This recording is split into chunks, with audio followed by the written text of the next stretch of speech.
Graças a Deus por tudo, até aqui nos ajudou o Senhor, e aquele que começou a boa obra é fiel para completar.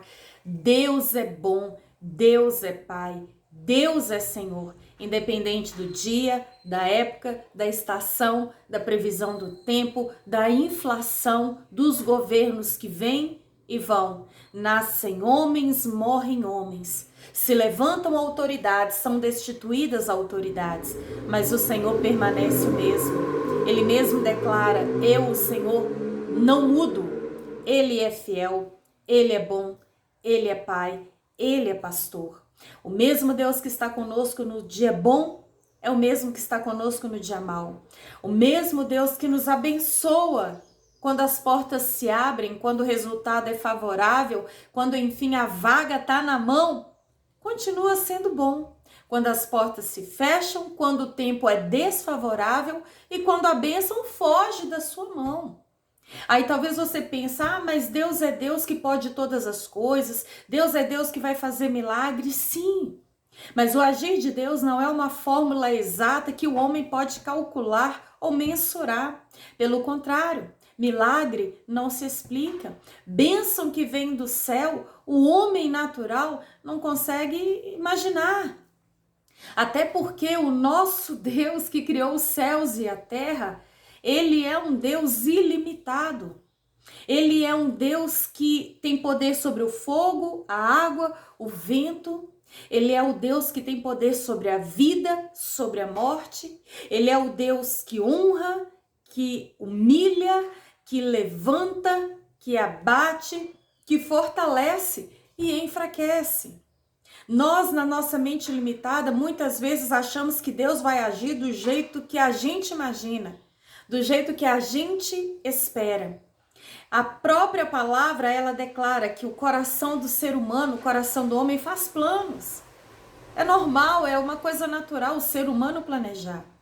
Mas essa mesma palavra segue esse versículo dizendo que a resposta certa vem do Senhor. Ele sabe o que é melhor para nós.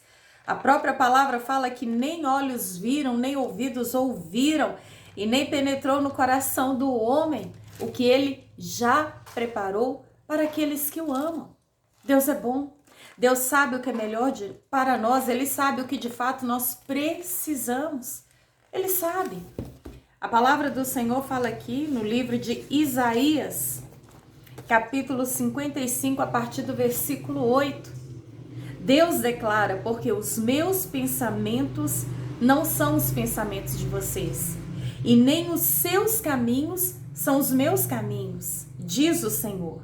Assim como os céus são mais altos do que a terra, também os meus caminhos são mais altos que os seus caminhos, e os meus pensamentos são mais altos que os seus pensamentos.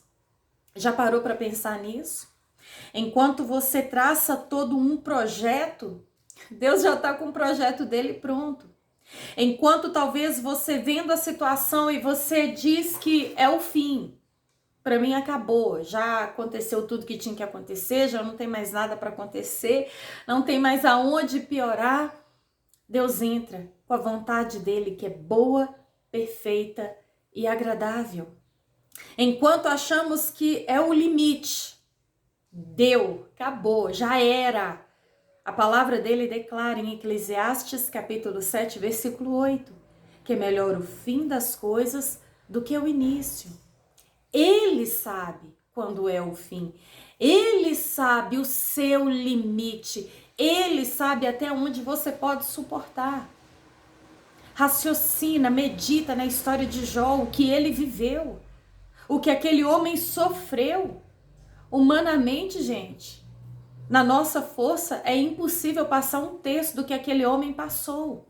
Mas ele perseverou, apesar da dor, da angústia, apesar da sua indignação, porque ele declara no próprio livro de Jó, aqui no capítulo 2, deixa eu achar aqui, algo extraordinário, porque muitas pessoas falam sobre a paciência de Jó. De fato, ele foi um homem muito paciente, mas ele também foi um homem que estava no limite do seu sofrimento. Jó capítulo 3, versículo 3, olha o que ele declara: pereça o dia do meu nascimento, E a noite em que se disse, nasceu um menino, transforme-se aquele dia em trevas.